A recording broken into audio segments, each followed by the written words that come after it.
South Africa is an African country with a remarkably unique geographical location. This is the first stop for all nations when setting foot in Africa. Therefore, South Africa is regarded as the bridge between Africa and the world. A country as special as this is bound to bring at hand countless fascinating experiences. From the lavish lifestyles of Zulu tribal kings to the diverse culture and unique culinary traditions. All of this has shaped a truly unique and distinctive South Africa. However, if you still haven't fully grasped the excitement and uniqueness of South Africa, let's explore 11 strange and unbelievable things about the mysterious Void Lord in this video. LLC Wyatt. The extravagant and wasteful lifestyle of the Zulu tribal king. King Goodwill Zwelithini, Willie Thinny, was a powerful and prominent figure in South African history. The Zulu community is currently receiving significant attention from the South African government. He was born in 1948, ascended to the throne at just 20 years old, and became the leader of the Zulu tribe. This is the largest and most influential tribe in the region. King Goodwill is not merely a cultural symbol. Not only that, but this character also receives special favor from the government. Despite enduring countless ups and downs and upheavals, the nation of South Africa has resiliently overcome every challenge. But the care and financial support given to him remained a notable point. Recently, King Goodwill and his family have become the center of attention, when information about his state budget spending was widely disclosed. According to Dailymor's report, in 2017, King Goodwill received an annual salary funded by the South African government. It has increased to $5.2 million. Notably, he recently lived with 6 wives and 28 children. Has used up $4.5 million from the state budget. Another notable example of wastefulness was King Goodwill's request in 2012. When he requested the government to allocate $500,000 to build a new castle in preparation for the wedding. Then, they demanded another $1 million to renovate the 5th Empress's palace. Not stopping there, in 2014, King Goodwill married his 6th wife.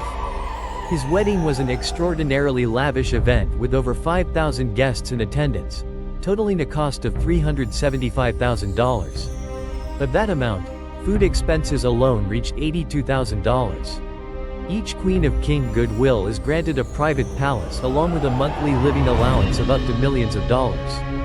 King Goodwill spares no expense in paying his personal entourage. Recently, he even bought each of his wives a Mercedes E-Class, totaling 7 cars. One of those cars was used as a backup vehicle. These wasteful expenditures have faced harsh criticism from the public. Notably, the Goodwill King's family has faced criticism for using the national budget to purchase fabric for clothing worth a total of $25,000. However, the South African government continues to provide substantial financial support to King Goodwill with calm indifference, without a single complaint. You all understand the reason now, right? Could this king truly have wielded such significant influence over the country's social and political structure? LL surely be surprised to learn that it. This stretch of road runs from Cape Town to Port Elizabeth, spanning a total length of 850 kilometers. This vast land is not just one of the key wine-producing regions, while also offering a unique experience for wine enthusiasts. When visiting the famous grape-growing regions in South Africa, you will be immersed in the breathtaking scenery of endless vineyards. Here, you will have the opportunity to tour wine production facilities, where you can explore the winemaking process from grape harvesting to fermentation and bottling. Especially, not only can you admire the mesmerizing beauty of endless vineyards, you can also join exciting flavor testing sessions, where experts will introduce you to the region's signature wines. This trip will surely give you unforgettable experiences. South Africa, a country renowned for its unique political structure. South Africa has 3 different capitals: Pretoria, Cape Town, and Bloemfontein. Every city fulfills its own distinct and vital role, contributing to the stability and development of the country. Pretoria, the administrative capital of South Africa, is home to the national government and administrative institutions. Here, you will see the headquarters of government agencies, where important decisions are issued. This city is known for its magnificent architectural structures and the historical relics, marking the development and the powerful transformation of South Africa. Throughout the eras, Cape Town, the legislative capital of South Africa, has served as the heart of the nation's parliament. This is where the legislative body holds its important meetings, where national laws and policies are discussed and voted on. Cape Town also impresses with its breathtaking natural beauty. Here, there is Ban Mountain and breathtakingly beautiful beaches. Is a favorite destination for many adventure-seeking travelers from around the world. Bloemfontein, the judicial capital of South Africa, is the center of the country's court system. This city is home to the Supreme Court and many other important judicial institutions. Notably, Bloemfontein is renowned for its ancient architectural structures and refreshing green spaces. Offering a fresh perspective on the country's legal system, here are 2 natural English translations based on the tone options you provided. Let's explore the diversity and unique characteristics of each city together. Every place plays a vital role, collectively contributing to the strength and development of the nation. Kruger National Park. Kruger National Park is the largest wildlife reserve in Africa, spanning an area of 19,635 square kilometers, nearly equivalent to the size of Belgium. Located in the northeast of South Africa, this park is the perfect destination for those who love exploring pristine nature.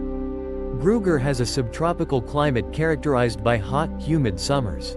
The rainy season usually lasts from September to May. According to information posted on the park's official website, September and October have the least rainfall of the year. Late October is when the rainy season begins. The dry season is the best time to visit the park. When the road systems become arid, animals often gather around water sources. Especially, alongside the grandeur of Kruger National Park, South Africa. This place is also renowned for its endemic wildlife species, unique in the world. This is Defies the mouse, scientifically known as Brookavia cabensis. Though it bears a seemingly simple name, this mouse is actually an incredibly fascinating creature. Defies has a petite body, with a total length, including the tail, that can reach up to 50 centimeters. And weighs about 4 kilograms. They have thick grayish-brown fur. However, this color can vary depending on their living environment. Defies is usually most active in the early morning and late afternoon. Their operating model may vary depending on the season and climate conditions. This species offers an intriguing perspective on the diversity of the wildlife world. In the natural environment of South Africa is truly blessed by nature, possessing incredibly precious natural resources. Particularly, Johannesburg and Kimberley are no longer just mere economic centers. At the same time, it also possesses some of the world's largest gold and diamond mines. Johannesburg, a city renowned for its rich history of gold mining, played a key role in making South Africa one of the world's leading gold-producing countries. The gold deposit discovered in Johannesburg is estimated to have reserves exceeding 31,000 tons. The gold mined from this region accounts for about 40% of global production. This has brought significant income to the country, at the same time, contributing to the economic and industrial development of South Africa. Notably, alongside gold, Kimberley is also renowned as one of the largest diamond mines on the planet. Golden Jubilee Diamond. The world's largest diamond weighs up to 545.67 carats. This diamond was mined from the Primaire mine in 1985. And it was replaced with a symbol representing wealth and power. See, if anyone still says South Africa is poor, just watch this video right now. Why would you say that? Does this place often have rainbows appearing? This is a common question many people have, but the reality is completely different, you see. Rainbow Nation, a prominent human rights activist and recipient of the 1984 Nobel Peace Prize. This term emerged during a period of significant historical changes, just as South Africa emerged from the prolonged apartheid regime. Here are the natural English translations of the given Vietnamese text. After winning the country's first democratic election in 1994, Nelson Mandela, he became the first black president of the Republic of South Africa. This marks the end of the discriminatory regime and opens a new chapter for the country. At that time, CEO Tutu used the phrase, the Rainbow Nation, from a nation torn apart by civil war and racial discrimination, become a symbol of harmony and abundance. This freshness doesn't just reflect political upheavals, while also reflecting the harmonious interplay of diverse cultures, ethnicities, and beliefs, living together in a peaceful and prosperous society. Especially, the six-color flag of South Africa. This is also a key factor contributing to showcasing that diversity. The colors on the flag represent different aspects of the nation. The color blue symbolizes the vast sky and the boundless ocean. Gold is an extremely precious mineral. Red symbolizes sacrifice. Green symbolizes growth and agriculture. Black symbolizes ethnic diversity, while white represents peace. Now you know why South Africa is called the Rainbow Nation, right? That sentence carries an incredibly profound meaning. Without careful consideration, many would likely assume that the rainbow appearing here is simply a natural phenomenon of the sky. That's understandable. At first, I felt the same way. I used to think just like you. But when I realized its true meaning, even I was utterly astonished. This is easy to understand. But how are we supposed to understand a country that has 11 official languages, folks? South Africa is precisely such a country. South Africa has 11 official languages, including Zulu, Xhosa, Afrikaans, Sepedi, Setswana, Sesotho, Tsonga, Swati, and Venda. And the two most common languages among the older white community are English and Dutch. In rural areas and multi-ethnic communities, English often serves as the common language for communication. Similar to how English is used in Singapore, this is the official language used in media agencies, government institutions, as well as key fields such as politics and business. The presence of English helps connect diverse communities, and plays a vital role in maintaining the balance and unity of the community. In the western and southern regions of South Africa, Afrikaans and Dutch are more commonly used in daily life. In the fields of education and media, Afrikaans, a language derived from Dutch and influenced by various other languages, plays a significant role. Popular among the South African community of European descent, and is used as the official language of instruction in many schools as well as in local media. To go to school, we. But South Africans are different. They can usually speak at least 3 of their country's official languages. Isn't it interesting? Here are the possible English translations based on the given context. If you love exploring captivating and mysterious destinations, the stone ruins of Pla Alpatron, also known as Adam's Calendar, are definitely a must-visit destination. Located in Waterwaldproeven, Mpumalanga Province, South Africa, this relic has attracted the attention of archaeologists and visitors from all over the world.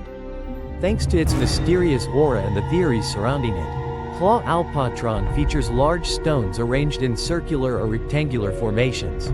This place is often compared to Stonehenge, one of the world's most famous ancient wonders. Due to the similarity in using large stones to construct strange and highly symbolic structures, the rocks at Pla Alpatron appear to be deliberately arranged. Perhaps this place was once the center of an ancient civilization. Or perhaps this was a key element in religious ceremonies and astronomical activities. Some even propose more controversial theories, suggesting that this area might contain traces of extraterrestrial beings. With an estimated age of around 300,000 years ago, some researchers along with fantasy theory enthusiasts have suggested that the stone structures at Pla Alpatron could be evidence of an advanced civilization not from our planet. And although there is no clear scientific evidence to validate these hypotheses, but they never cease to spark the imagination and curiosity of those who are passionate about uncovering the mysteries of human history. The Mamban River dish, a meal that sends shivers down the spine in Limpopo. Although they are essentially caterpillars, they have become a rich source of protein and an indispensable ingredient in South African cuisine. The process of transforming caterpillars into this snack is not only impressive but also showcases the creativity and meticulousness involved in turning a natural ingredient into a delightful dish. The processing process begins with harvesting caterpillars from the wild, primarily those living on grass or shrubs. After being collected, they are carefully washed to remove all dirt and impurities. Next, the caterpillars are dried or smoked to preserve them and develop their distinctive flavor. Helps preserve caterpillars longer during the smoking process while creating an enticing layer of fragrance. The final step in the processing is deep frying to turn the caterpillars into a crispy, flavorful snack. This dish is commonly sold in supermarkets across South Africa, where it is preserved in brine or a mixture of tomatoes and chili peppers. However, despite being carefully prepared and having a delicious, crispy flavor, not everyone dares to try it. If it were you, would you dare to do it? Leave a comment below so everyone can know. Special feature. What is Ho Fung Do? Hidden in the heart of South Africa's Limpopo province lies Lake Funduji, a body of water that is both mystical and breathtakingly beautiful. Nestled among the lush green hills of the mountain range behind, this place offers a peaceful, secluded retreat.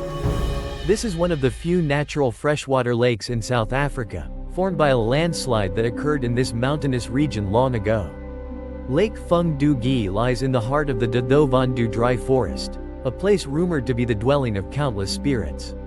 The local Venda people also dare not enter that place for fear of being haunted by evil spirits and encountering the dreaded lightning bird.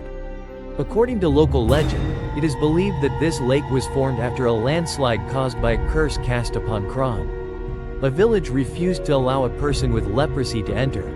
The consequence was the floodwaters sweeping away the entire village of Kron, and it is said that sometimes the desperate cries of the drowning victims and their livestock can still be heard in that sea of water.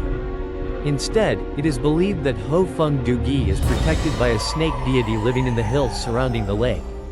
Its mood will show through the water level and color, rising and falling, regardless of whether it rains much or little.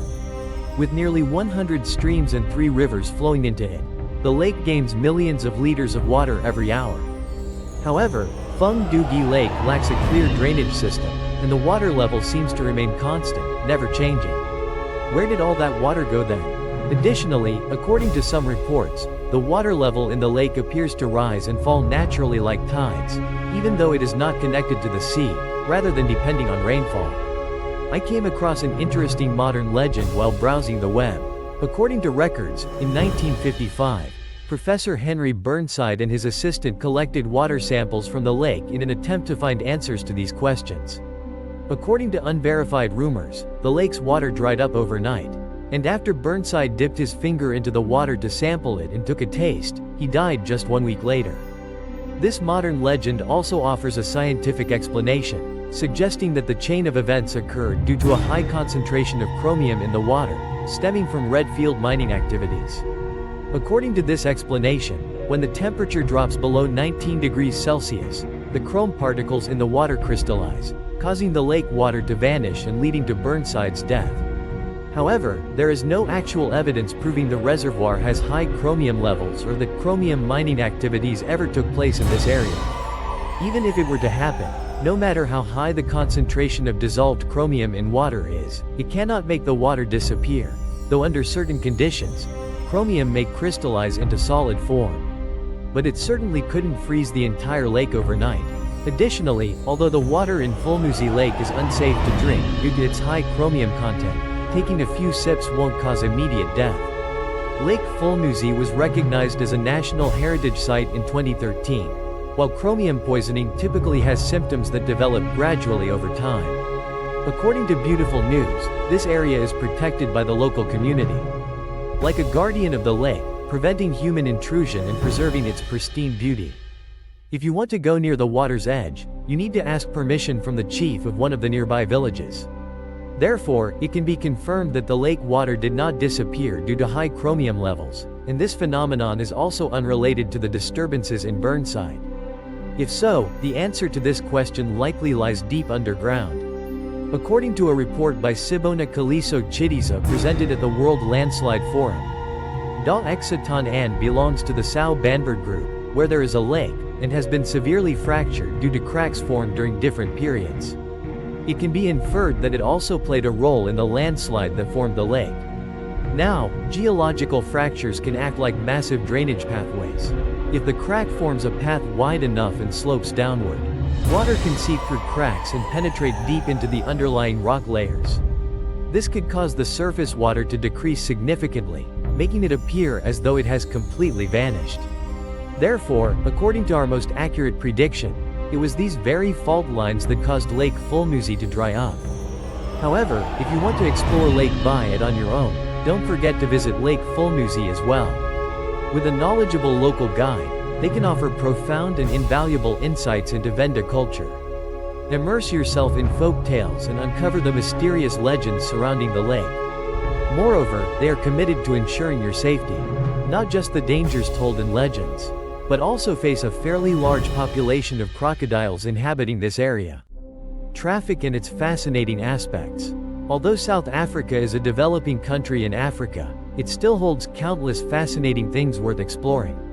Especially in the field of transportation. Although the transportation system here still has many limitations and is somewhat outdated compared to developed countries, South Africa has distinct regulations and unique characteristics that are worthy of attention. One notable rule is the prohibition of drinking alcohol while participating in traffic. While many developed countries have implemented stricter regulations, South Africa regulates that the blood alcohol concentration of vehicle operators must not exceed 0.5 milliliters. This figure is twice as high as the permissible limit in Vietnam. However, the penalty for violating this regulation can be extremely severe, exposing offenders to significant risks. Regarding speed, at intersections without traffic lights, the traffic law states that all vehicles must stop before the stop line, and the vehicle that arrives first has the right of way. In urban areas, the maximum permitted speed is 60 km per hour, in suburban areas it is 100 km per hour, and on highways it is 120 km per hour. Speeding violations can result in heavy fines, requiring offenders to pay a substantial amount. South Africa follows a unique traffic rule by requiring vehicles to drive on the left side of the road, unlike most countries in the world. The renter must have a valid driver's license or international driving permit, while adhering to the left-hand traffic rule and always fastening seat belts for all seating positions.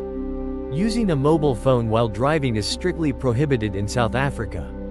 Additionally, you'll notice that most gas stations here operate 24/7, and leaded petrol is the common type. Due to many outdated vehicles, gas stations often provide fuel pumping and windshield cleaning services, with cash being the primary payment method. Ladies and gentlemen, South Africa not only impresses with its magnificent natural landscapes but also with countless strange and unbelievable things that can only be found here. South Africa is a surprising destination filled with countless unique differences, from peculiar tribes and mysterious relics to one-of-a-kind traffic rules. What do you think about this country? Share your thoughts in the comments section below.